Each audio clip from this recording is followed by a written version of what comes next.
My dad works in B2B marketing. He came by my school for career day and said he was a big ROAS man. Then he told everyone how much he loved calculating his return on ad spend. My friends still laugh at me to this day.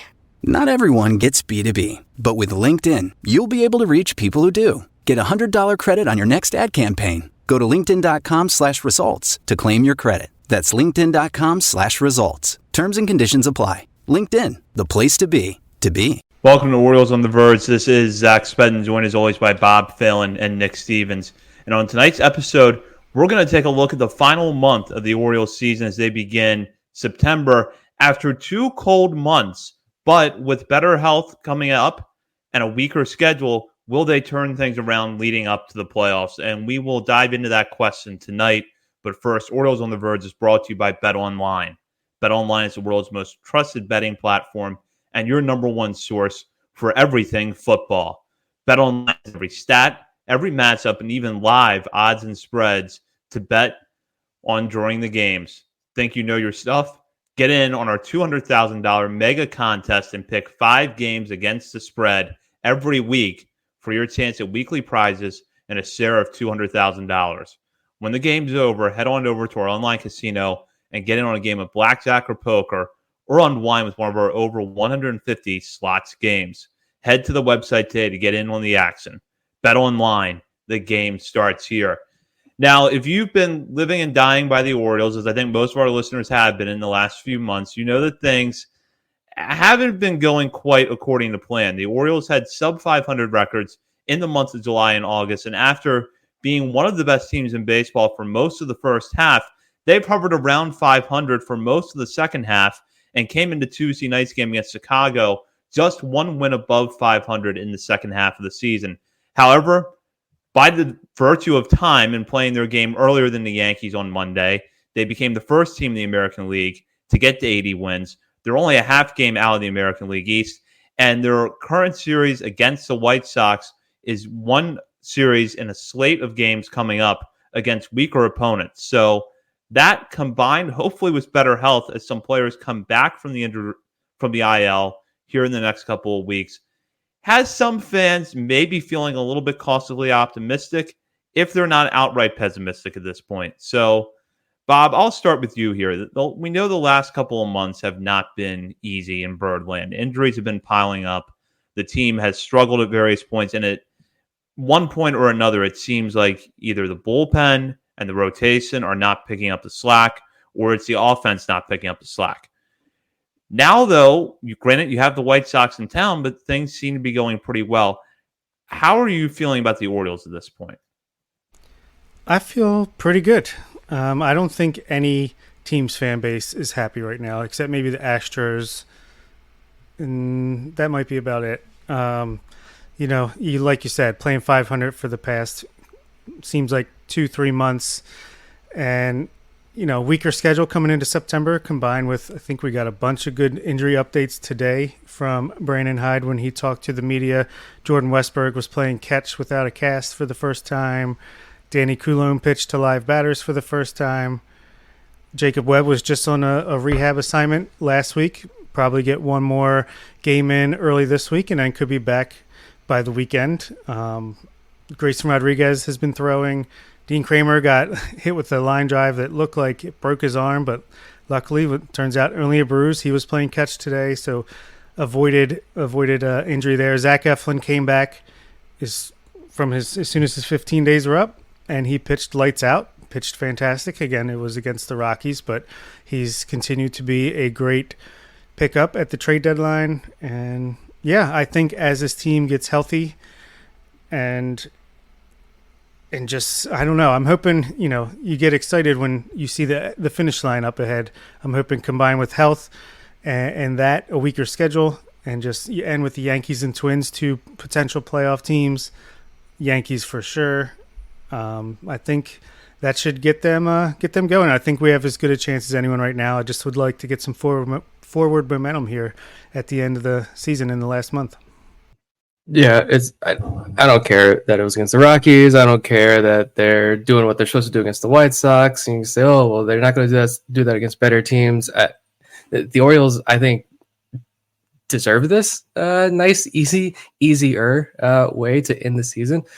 And hopefully this trend continues and this White Sox series is a turning point. I just think that the Baltimore Orioles are a very good team, and we can all kind of cherry pick stats and pick your random date that fits your narrative the best and pick your numbers and tweet it out. Like I've got cherry pick stats too, like 80 wins. Like Zach said, technically the first American League team to 80 wins, but as of this recording right now, only 2 teams in the American League have 80 wins. And as it's trending, as of this recording, fingers crossed, knock on wood, could be the only team in the American League with 81 wins by the time we're done recording. No team has more. Only one team in the American League has a better run differential than the Orioles. Only one team in all of baseball has a higher WRC plus than the Orioles. Only 2 teams in baseball have scored more runs total. Like, unfortunately, that one team typically with or ahead of the Orioles in every category is the Yankees, but it's going to make down the stretch a lot of fun.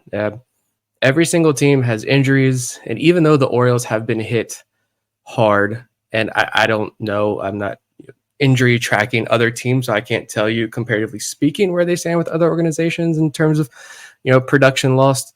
But the Orioles have been hit pretty hard, yet here they are still putting up some of the best numbers in baseball and producing one of the best records in baseball. So I don't know. Every team has weaknesses. Every team has holes. Every team has slumps. Every player has slumps. 162 games. A lot of things happen. There's a lot of randomness. Believe it or not, like the professional major league hitting coaches know more than people on social media. And things are going pretty well if you just take a step back and look at the numbers overall. Like it's what is the quote? You're gonna lose. You're gonna lose 60 and win 60. It's what you do with the other 40 games in the middle, or whatever.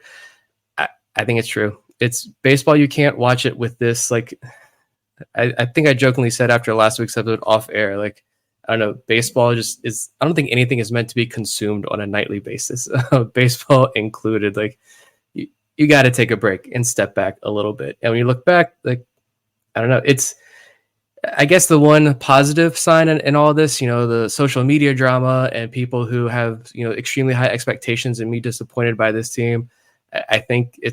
I guess it's better that we have these extremely high expectations for this team, considering how many years in a row by this point were we done with baseball, and we could not wait for a football season.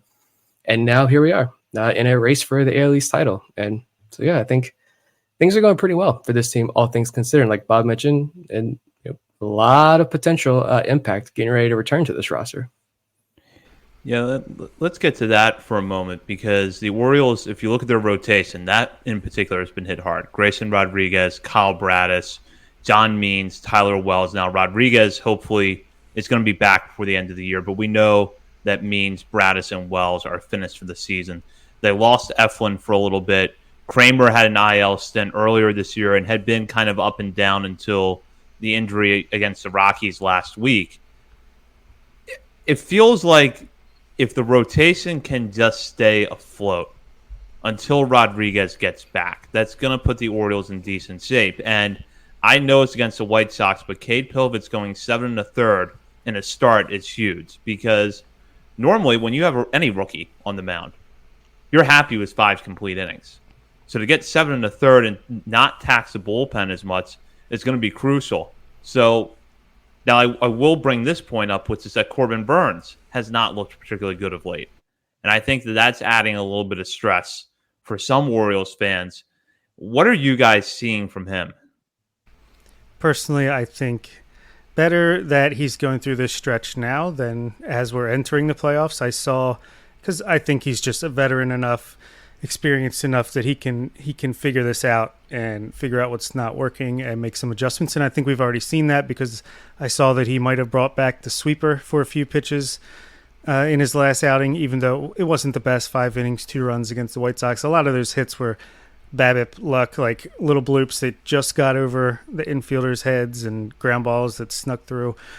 So if he's going to bring back the sweeper in force down the stretch, as it gave him a lot of success in the second half of last year, it's when he really turned up his dominance. That's a good thing. So not worried about Corbin Burnes. Yeah, he's definitely struggling right now for the last month or so, but he's a veteran. I think he'll be able to figure that out. Albert Suarez, it looked like he was losing steam, and then all of a sudden he became Corbin Burns in August when Corbin Burns couldn't. So at least he filled in there. Hopefully he can keep that going. Like you said, Povich just struck out 10, walked 0 in 7 1/3 against the White Sox, but still encouraging stuff. 94-mile-an-hour fastballs on the corners. His curveball was dropping in. Looked good tonight for sure. And between Burns, Eflin, get Rodriguez back, Suarez, Povich, Kramer, we're starting to feel a little bit better about the starting pitching. If there is one guy that is going to struggle, like, I'd prefer it to be Burns, because I have a lot more confidence in the veteran, the guy who has been there, done that, who's won major awards. He probably knows his body, his pitch mix. He knows all of this better than any other pitcher on that Orioles staff, probably.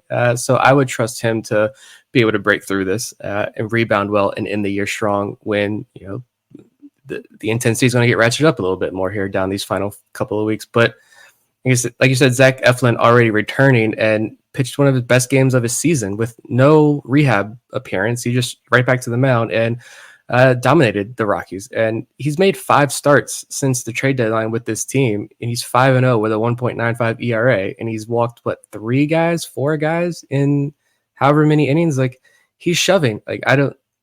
Jackson Baumeister shoving, and Matthew Etzel has found his power surge. Don't care, because we got Zach Eflin this year and next year, who's pitching tremendously well. And now you get to add Grayson Rodriguez, who I think Grayson Rodriguez, is going to be another year wiser. And you know what? If you take him for his word when he says this injury felt a lot less severe than it did last year when he suffered this, if that's true, fantastic. He's a year wiser. He's going to be well rested now going into this final stretch, which I will gladly take that. So again, I think Corbin Burns knows exactly what he needs to do, or he is better equipped, I think, to fix what is ailing him right now. When these games are going to matter the most, you bring Grayson Rodriguez back into the fold as your possible game 3 starter in a playoff series. The way Zach Eflin's pitching, you got a lot of safety nets down there. If this outing was a turning point for Povich, fantastic. Even if it is just the White Sox, if that's a confidence booster, he still did that in a major league ballpark against another quote unquote major league team. That's got to feel really good for him at a pretty good timing. And we haven't even mentioned the bats that could come back in there and help this lineup as well. That is starting to click if I get out of this rut. But yeah, the biggest thing would be the 2 positive reports for Webb and Coulombe. Especially cool if they get Danny Coulombe back. I'm going to feel pretty fantastic if he looks good, because he is what this bullpen has been missing the most. And if you can bring back Grayson Rodriguez, a healthy Danny Coulombe, and then Jacob Webb to help shore up, earlier innings, I think it's hard not to feel pretty optimistic about this pitching staff going into the playoffs, despite the injury after injury after injury after injury. Let's talk about the bullpen for a moment, because I think My dad works in B2B marketing. He came by my school for career day and said he was a big ROAS man. Then he told everyone how much he loved calculating his return on ad spend. My friends still laugh at me to this day. Not everyone gets B2B, but with LinkedIn, you'll be able to reach people who do. Get a $100 credit on your next ad campaign. Go to linkedin.com/results to claim your credit. That's linkedin.com/results. Terms and conditions apply. LinkedIn, the place to be, to be. At your job, do you ever have to deal with a nose roller? How about a snub pulley? Well, if you're installing a new conveyor belt system, dealing with the different components can sound like you're speaking a foreign language. Luckily, you've got a team ready to help. Grainger's technical product specialists are fluent in maintenance, repair, and operations. So whenever you want to talk shop, just reach out. Call, click Grainger.com, or just stop by. Grainger, for the ones who get it done. that has been the most apparent weakness that this team has had throughout the season. And when Coulombe was on the mound this year, he looked as good, if not even a little bit better than he was in 2023. He was a key arm for this team in high leverage situations. And Webb, after looking good coming over from the Orioles on a waiver claim last year, was building on that in 2024 and was becoming a really effective weapon for Brandon Hyde because good reverse platoon splits could give you more than 3 outs. And then all of a sudden he hits the IL. So you're seeing where both of those guys are going to be really important if they can get back and healthy by the playoffs. Now, what they're walking into is a little bit of a mess. So how do you guys see the bullpen shaping up the rest of the way if they can get, let's say they get Webb back by the weekend and Colomb back before the end of the regular season? It's my biggest thing is, first of all, I found it interesting that they just they DFA'd Dylan Tate. Despite this constant churn and burn of relievers, they went ahead and let Dylan Tate go. I found that somewhat comforting, like oddly comforting in a way, because a lot of these other guys that they've brought in and they've been able to cycle through, Colin Selby had a couple of really good outings there at the major league level. I know they just got Brooks Kriske. He came back and he pitched for the Tides. And I know before I left for this weekend, I think someone from the Reds who he was with noticed that looks like the Orioles maybe already tinkering with something with him, and he was finding success. Very, very small sample size there, but I think they're catching some lightning in a bottle with these guys. They're kind of cycling through, which is keeping them afloat. And so now if you bring back, you ease Webb back in, then you bring Colomb back in, and then you figure out what to do with Craig Kimbrell here and all of this. I think you feel pretty good. And like, could you even move on from Craig Kimbrell? Like, is that a legitimate, like, real option that this team could leave him off even before the playoffs start, move on from him? I don't know, but yeah, I think Kimbrell's not going to make the playoff roster. I don't know why. Until maybe if Webb comes back, Colomb comes back, and they really want to gear up, maybe he's even let go before then. Because even against the White Sox tonight, he gave up a walk and a single. Had as many balls as strikes to get through that ninth inning with the 9-0 lead. So not feeling too confident with Kimbrell, but if you can get Colomb and Webb back, and between Suarez and Kramer, one of them would probably get pushed to a bullpen role with only needing 3 or 4 starters in the playoffs. Between Dominguez, Cano, Perez, Aiken's been good. I know he had one rough outing. Webb, Colomb, Gregory Soto, he got off to a terrible start with the Orioles, but I think he's had like 9 straight scoreless appearances, looks a lot better. Get Colin Selby back up here. Matt Bowman has even looked really good. So I think, you're never going to be confident going into the 9th inning with a 1 or 2 run lead or even a tie game just because we don't have Felix and we won't. But Sir Anthony Dominguez has, other than a long ball, he's looked pretty good too. So I think I'll feel a lot better. I won't feel great, but I think we'll at least have options and hopefully can mix and match more in the playoffs when it comes to the late innings instead of having like established inning roles like we have tended to do sometimes. Well, and I think Cole Irvin could come in key here too, because he's looked at least serviceable since he came back from Norfolk. I don't know that he makes a postseason roster, but I think that he could be a good arm for them down the stretch. And it's interesting you guys talk about Tate.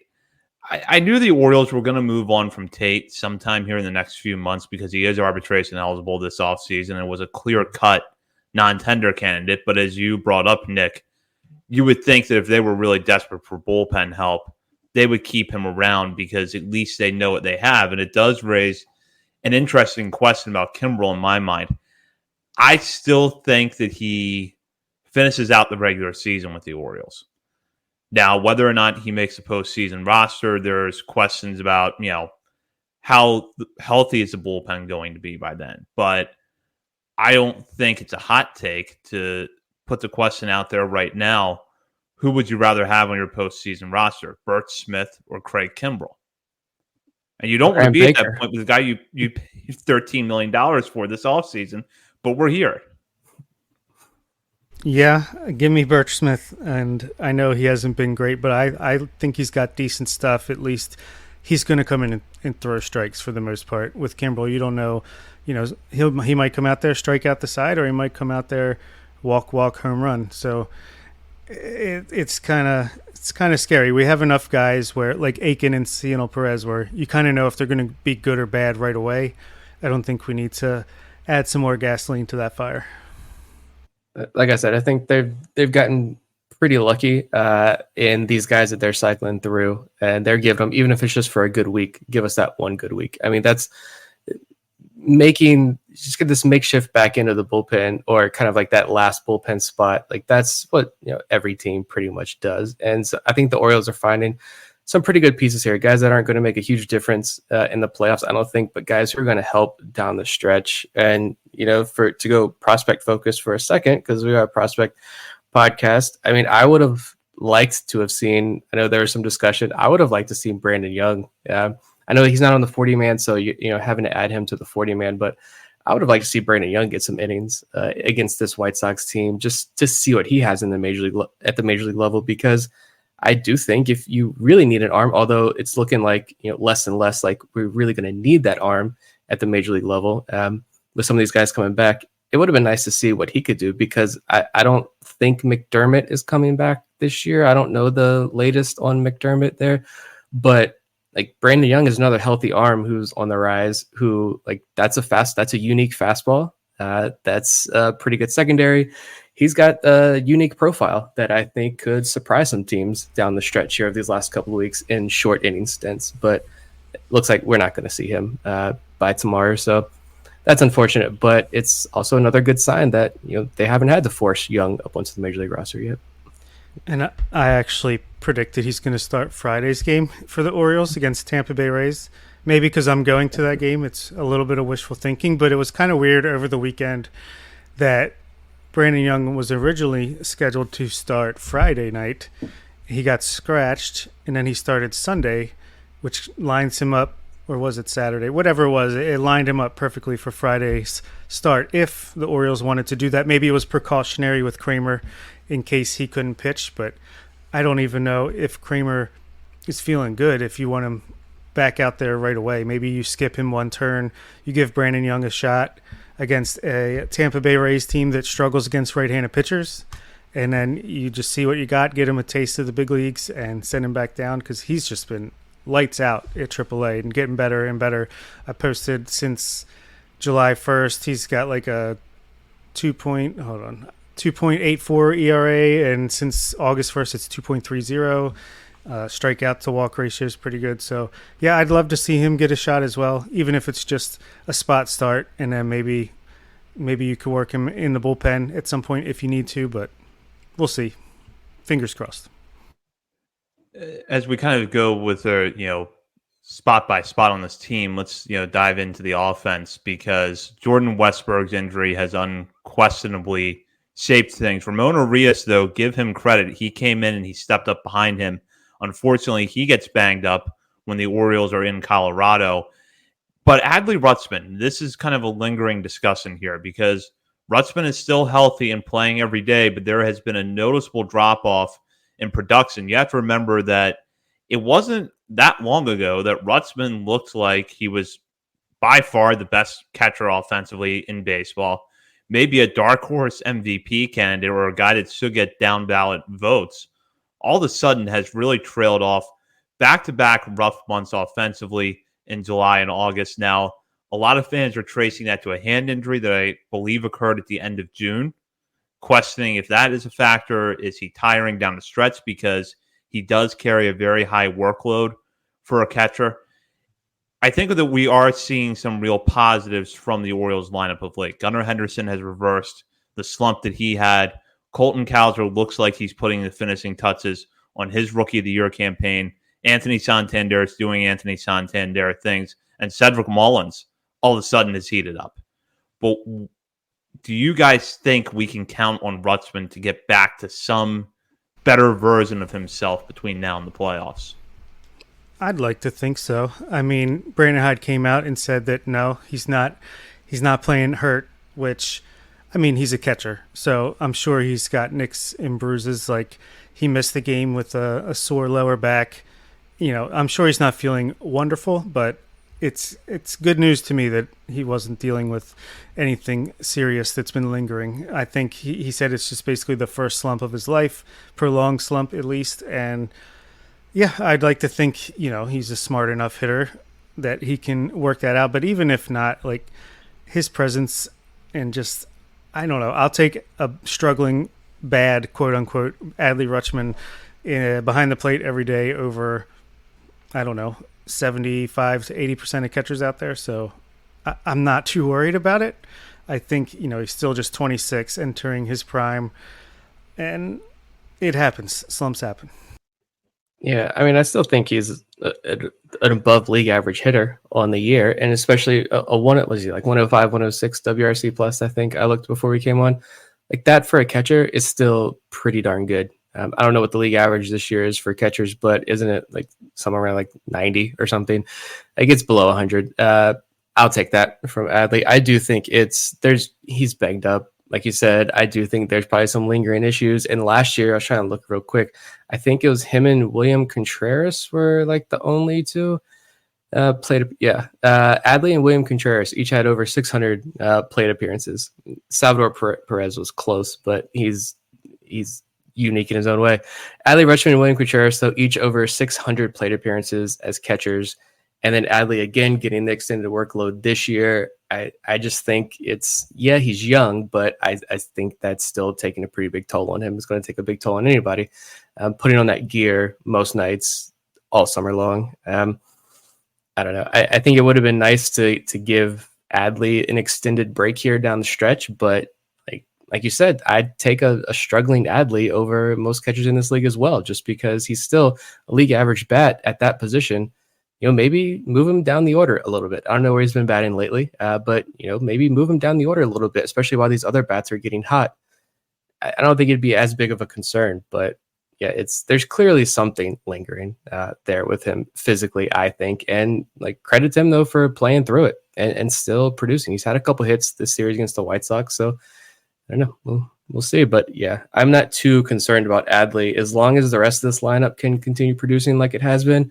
And we get some of these other guys healthy. I think the Adley struggles will be masked a little bit there.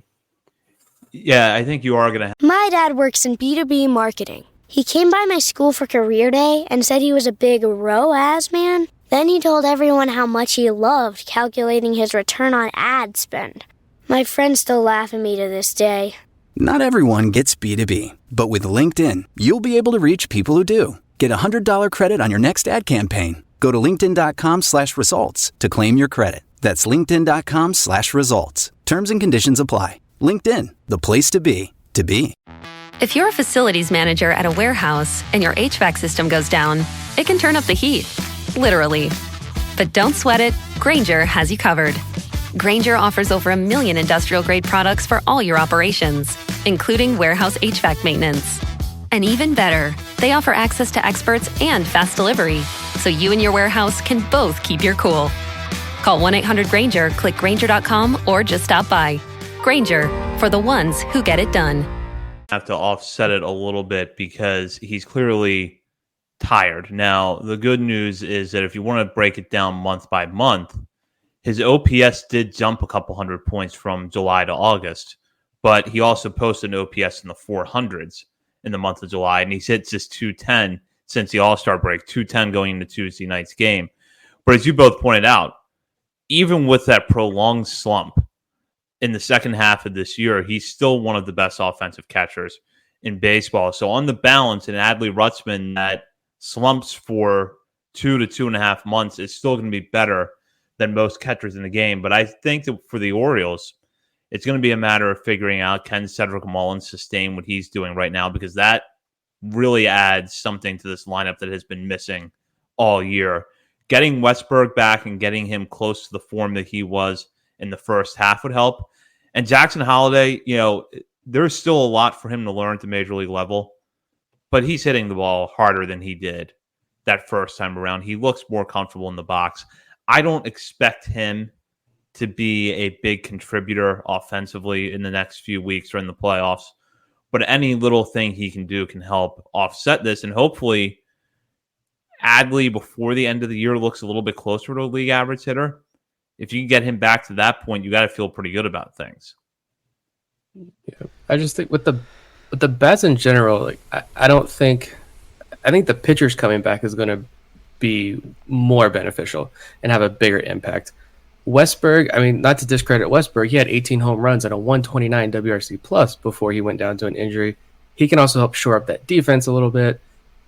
I just think having Westberg and Mountcastle back, it's going to provide so many more options. I like all the options the offense will now have. And we could do a deep analytical dive, but it's September and I'm tired of deep analytical dives. Just play the game. it 4 weeks left. You're even with the Yankees, and I think you've got guys coming back healthy. You've got these are veterans who are coming back healthy.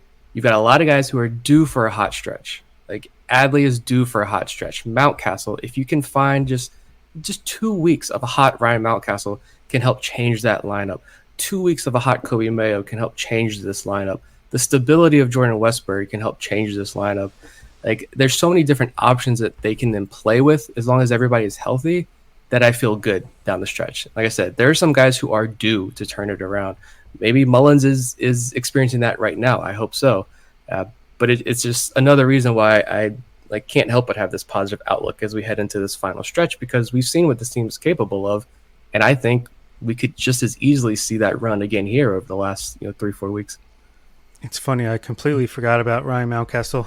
I know he was struggling before he got hurt, but yeah, that would still be a nice bat to have back in the lineup. Hopefully Arias can come back too. But on Cedric Mullins, since June 1st, he's actually batting .260 with the .791 OPS, 127 WRC plus, 9.2% walk rate, and a strikeout rate under 17%. So if he can just keep that production up, I think Orioles fans should be very happy, especially with the defense that he still provides out in center field. And let's not forget, Kobe Mayo's back on this team. And he's only played in one game since September 1st call-up, but he was 1 for 2 with a nice hard-hit single and a hit-by-pitch on a good at-bat. So if he can get that adjustment period out of the way this month, he could be the Heston Kjerstad that winds up on the postseason roster and maybe will actually get an at-bat, unlike Heston Kjerstad. But just another big bat that, if he starts catching fire towards the end of the season, could make an impact as well. Let's wrap up with this. And I think it's important to note, and I think, Bob, you touched on it earlier in the episode. This has been a really strange year in Major League Baseball. The Orioles have not been the only team that got off to a dominant start that has cooled down in the second half. And yet the division races, with the exception of the AL West, where the Mariners' lack of offense caught up to them in a bad way and the Astros completely overtook them, the complexity of the division races really has not changed. It's still the Orioles and the Yankees in the American League East. It's probably going to be the Orioles, Yankees, or Guardians who get the number 1 seed in the American League. There's still a chance for the Orioles to win the AL East, and if they don't, chances are they're going to be the first wild card seed. All of that in mind, I'll just kind of make this a 2-part question. What would you rather have, wild card or division? And where do you see the Orioles going from here? Give me the division. I think we will win the division. I just like our schedule better than the Yankees. I heard on Rates and Barrels, Eno Sarris said a stat today that was, I didn't write it down or anything, but in games when Aaron Judge or Juan Soto get a hit, the Yankees have a good record. When they both get a hit, they have a great record. If neither one gets a hit, they're easily a losing team, which is just welcome. I think they're so top heavy.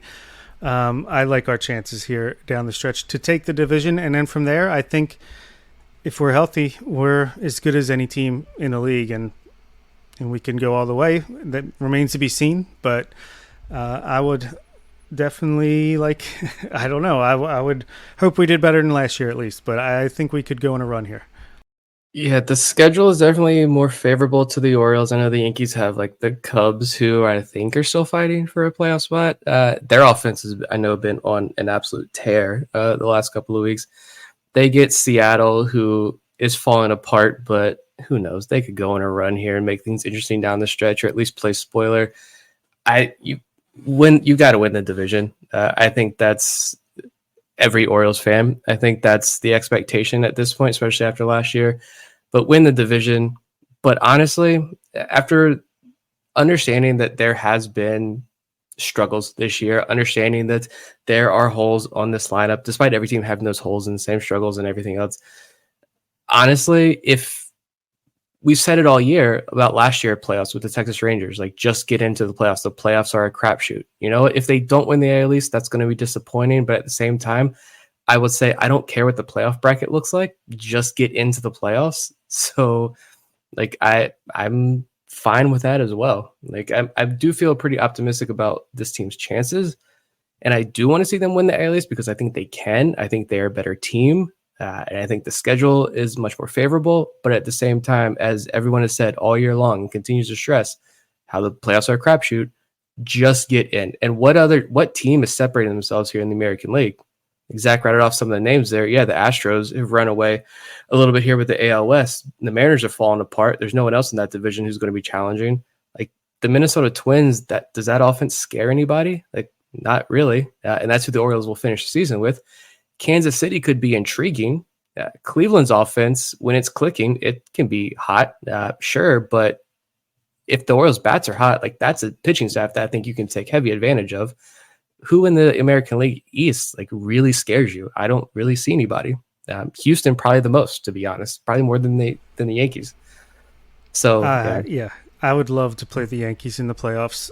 I just think that would go really well for us. I would hate to play Kansas City, but that might just be 2014 talking. I still like our chances, but man, they gave us nightmares 10 years ago, which I can't believe it's been that long, but it's getting close. It's starting to get exciting. I said the Orioles would win the division at the beginning of the year, so I think I got to stick with that. I do think that it is a little bit of a leap of faith to think that everyone's going to come back and pick up where they left off for the most part. So I do have concerns that it's going to take time to put the pieces back together for this team. Now, the Yankees have a schedule that's a little bit mixed down the stretch, like Nick pointed out. They do have Seattle. They do have a Cubs team that's hanging in there, but then they also play the Pirates later in the month. They have a series against Oakland, so they've got some bad opponents mixed in there too. The key thing for me is really just as you both said, just get into the playoffs. And I think that health is going to be the biggest determination for the Orioles, because if they get into the wild card round healthy, and let's say they sweep whoever they're playing or they win that series, then they have to go up against the Yankees in the first round or against Houston. They'll have that confidence of the series win behind them. But if they win the division, that gives everybody a week to reset. I will say that the team in the American League that absolutely scares me is the Astros. They're battle-tested. They've probably been one of the best teams in baseball since the beginning of June. If you take out what was just a horrific April, they've been at least competitive all year, if not outright dominant. They scare me more than the Yankees. The Guardians scare me less as the season goes on. But if the Orioles got to go up against that veteran Astros group in the playoffs, it would make me nervous. And who apparently Kyle Tucker, that injury was way more severe than anyone knew. And I didn't realize that he'd been out since the first week of June. I didn't realize it had been that long, but they've surged without Kyle Tucker, and now they're about to get Kyle Tucker back. So, yeah, I do agree. It's Houston, and honestly, the Yankees, this final month is going to be a back and forth, and it's going to be some rough nights. It's going to be some fun nights. But, like, this is what makes the playoff races fun. But at the same time, like, I kind of agree with Bob. I don't think the Yankees scare me in a playoff series. I could be eating those words, like, clip it on Yankees Twitter and kill me. But I'm not that afraid of New York in a playoff series, to be completely honest. Magic numbers 14 after the win tonight. So, yeah, let's get in. That's the first goal, and then take it from there. It'd be nice to go into that last week of the season series against the Yankees with at least tied up or a game up, at least make an exciting finish to the year. We'll certainly see how that plays out in the coming weeks here at Orioles on the Verge. And we will be back later this week with a new episode breaking down some recent promotions in the minor leagues as 5 players from the 2024 draft class make the jump from low A Delmarva to high A Aberdeen for the final week of the A-ball season. We will have that later on this week. But in the meantime, you can check us out on our many social media channels, including Facebook, Instagram, Threads, X, TikTok, and YouTube. We're also over at Substack, OriolesOnTheVerge.substack.com. And while you're browsing around the internet, be sure to head over to Patreon and sign up to become a member of our community. You can sign up as a paying member for as little as $3 a month, have access to bonus daily coverage at the $5 and $10 levels, and at all paying levels, have access to exclusive channels within our Discord. And as a programming note, This week will mark the release of the updated top 50 for the month of September. And with Jackson Holliday and Cade Povich graduating and a few players boosting their stocks over the last few weeks, there has been some shakeups. So you're going to go over to Patreon, sign up, and check that out. For Bob Phelan and Nick Stevens, this is Zach Spedden. You've been listening to Orioles on the Verge, presented by BetOnline and part of the Believe Podcast Network.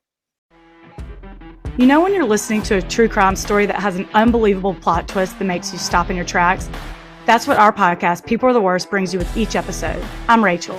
And I'm Rebecca. We're identical twins who love true crime cases that make you say, didn't see that coming, and we hate the people responsible for them. Listen to People Are the Worst now on Apple, Spotify, or wherever you get your podcasts.